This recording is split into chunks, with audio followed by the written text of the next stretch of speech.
Oi pessoal, eu sou o Maximiliano e nesse vídeo eu vou ensinar como configurar a proteção de candles do Candle 2.0 no PhoenixBot. Primeiramente, vamos entender como é realizada a formação de preços nos candles. Nós temos três tipos de candle. Temos o candle comprador, o candle neutro, ou conhecido como candle doji, e o candle vendedor. No candle, eu tenho o preço da máxima, que é o máximo que o preço chegou naquele candle, tem o preço da mínima, que é o mínimo que o preço chegou no candle, o preço da abertura, que é onde o preço abriu quando iniciou a formação do candle, e o preço de fechamento, que é onde o preço fechou, né? Ou quando o candle está sendo formado, é o preço atual. Então, nesse caso, quando o preço de abertura é menor do que o preço de fechamento, significa que o preço subiu nesse candle, então ele é conhecido como um candle comprador. Quando o preço de abertura é igual ao preço de fechamento, então quando o preço ele abriu nessa posição, por exemplo, ele pode ter subido, aí fez a máxima, pode ter descido, fez a mínima, mas ele fechou no mesmo preço, que seria o preço de abertura, então ele é conhecido como um candle neutro ou doji. Nós não queremos realizar a operação num candle desse, pois ele não tem um sentido, ele não formou se o preço vai subir ou vai descer. E o candle vendedor, quando o preço ele abre nessa posição, por exemplo, ele cai e fecha abaixo do preço de abertura, então esse daqui é um candle vendedor. Para a proteção 2.0 do candle, nós precisamos de dois candles. Então temos o candle atual, que é o candle que está sendo formado no momento, e temos o candle anterior a ele. Os dois eles precisam ser no mesmo sentido, então no caso aqui comprador para compra, vendedor para venda. No caso da compra, o preço de fechamento do candle atual ele precisa ser maior do que a máxima do candle anterior, ele não pode ser igual, ele tem que ser maior, um tick maior ele já habilita a proteção.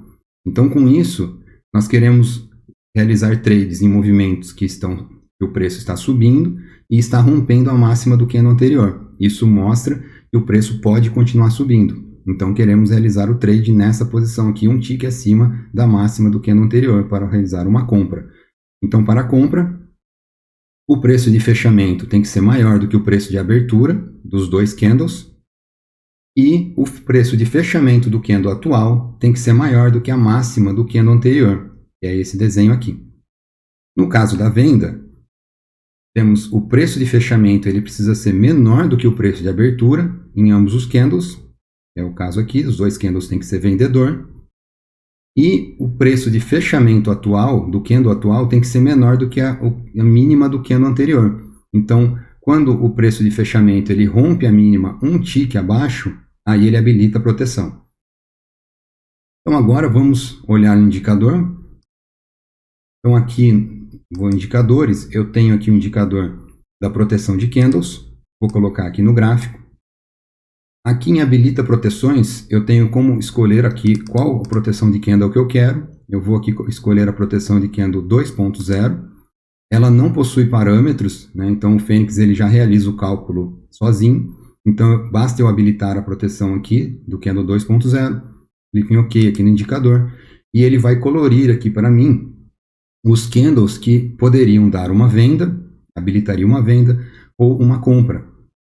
Então, lembrando aqui como que funciona. Ele vai aqui, o candle que ele estiver vermelho, por exemplo, ele nesse candle aqui, quando ele rompe a mínima do candle anterior, então aqui ele habilitaria uma venda. Então, esses três candles ele estaria habilitando venda, porque esse candle ele é um candle vendedor. O candle que seria esse atual aqui, ele rompeu a mínima, aqui habilitaria uma venda, o próximo rompeu a mínima, habilitaria a venda, e assim por sequência. Esse candle ele não rompeu a mínima, né, o preço voltou um pouco, então ele fica em cinza. Quando o candle está cinza, ele não habilita a operação. Esse caso aqui, ele também é vendedor, o candle atual, aqui ele habilitou, então aqui seria outra venda. E para a compra, a mesma coisa. Então aqui, como eu tenho o candle verde, aqui habilitaria a compra, né? Lembrando que tem que ser um tick acima da máxima do candle anterior. Então nessa posição ele já habilitaria aqui uma compra. Então vamos ver aqui como que ficaria o candle 2.0 junto com uma estratégia aqui do distanciamento da média. Então aqui eu vou inserir o indicador e vou mostrar esse exemplo. Então aqui, né, na estratégia de distanciamento da média, quando o preço ele sai fora da distância da média, que seria essa linha amarela, ele pode realizar uma operação, normalmente contra a tendência ou a favor, depende como escolher a estratégia. Nesse caso aqui, vamos olhar um contra a tendência. Então, quando ele saiu aqui da distância da média, né, ele ficou aqui somente com candles vendedores, aqui ele não daria operação, então aqui ele habilitaria a venda, aqui habilitaria a venda. Se eu realizasse uma operação contra a tendência aqui, sem a proteção, nesse candle ele já estaria habilitando a compra. Com isso, o preço ele caiu, nesse movimento, 17 pontos. Então, com isso, eu teria que estar realizando aumentos ou estopando a minha operação. Com a proteção de candle 2.0, ele não habilitaria aqui uma compra nesse movimento. Ele esperaria eu ter 2 candles compradores e que o preço mostrasse que está querendo reverter, rompendo a máxima do candle anterior. Nesse caso aqui, ele tem esse candle verde aqui que rompeu a máxima. Então, ele esperaria o preço que está caindo aqui nesse movimento. Quando o preço começou a querer reverter, aqui ele mostra o candle verde, ó, rompeu a máxima do candle anterior. Ele ainda está fora aqui, ó, da distância da média. Aqui ele realizaria o trade, ó. Então, ele estaria aqui buscando aqui um alvo que deu aqui quase 9 pontos. Então, olha como é importante essa proteção, né? Realizando a operação contra a tendência, ele esperaria os 17 pontos que caiu todo esse movimento, ele não realizaria operações. E quando o preço começou a reverter, aqui ele deu a condição e ele aceitaria aqui uma compra quando o preço reverteu. Ele pegou aqui bem, né, praticamente aqui no final do movimento. Se eu estivesse realizando trades a favor da tendência, no distanciamento, por exemplo, a partir desse momento, aqui ele já daria aqui uma venda, mas se eu estivesse utilizando essa distância da média, por exemplo, ele aceitaria aqui uma venda. Então, ele desceu todo esse movimento aqui com os 17 pontos.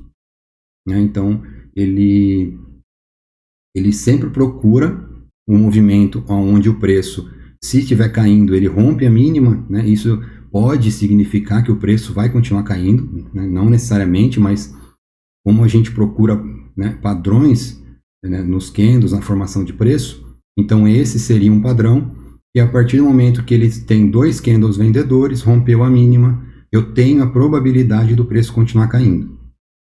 Quando o preço não rompe, nesse caso aqui, ele não consegue romper a mínima, o preço ele dá um respiro, ele volta um pouquinho, e aí quando ele rompe aqui a mínima de novo, ele volta a cair. Então essa é uma proteção bem importante, vale a pena estudá-la, né, implementar no seu setup, verificar os recursos que você está utilizando no seu setup para ver se ele vai agregar para poder ter um setup melhor, mais assertivo, buscando os movimentos que podem estar revertendo ou iniciando um movimento, né, a favor. Então é muito importante e bem simples para ser configurado. Vamos aqui no Fênix, vou mostrar como que habilita no Fênix. Basta eu ir em proteções, então aqui eu tenho todas as proteções. E aqui eu tenho todas as proteções de candle. Então, nesse caso aqui, eu tenho a proteção de candle 2.0. Né? Ela pode, se tiver em false, eu venho aqui e habilito ela somente colocando em true. E com isso, ela não tem parâmetro para poder configurá-la, ela é calculado sozinho, o Fênix calcula. Então, basta eu simplesmente habilitá-la para que ela esteja funcionando no meu setup. Toda vez que eu faço uma alteração aqui nos parâmetros, eu preciso vir aqui, eu clico em OK, e aí ele já está incluído no meu setup, e ele vai estar fazendo a verificação de acordo com aqui o indicador. O indicador é bem importante porque ele não é necessário para o cálculo do Fênix, porém, ele facilita a visualização na hora que está realizando os trades para saber em que momento que aquela proteção e aquele parâmetro está habilitado para realizar o trade. Então é isso, pessoal. Muito obrigado. Até o próximo vídeo.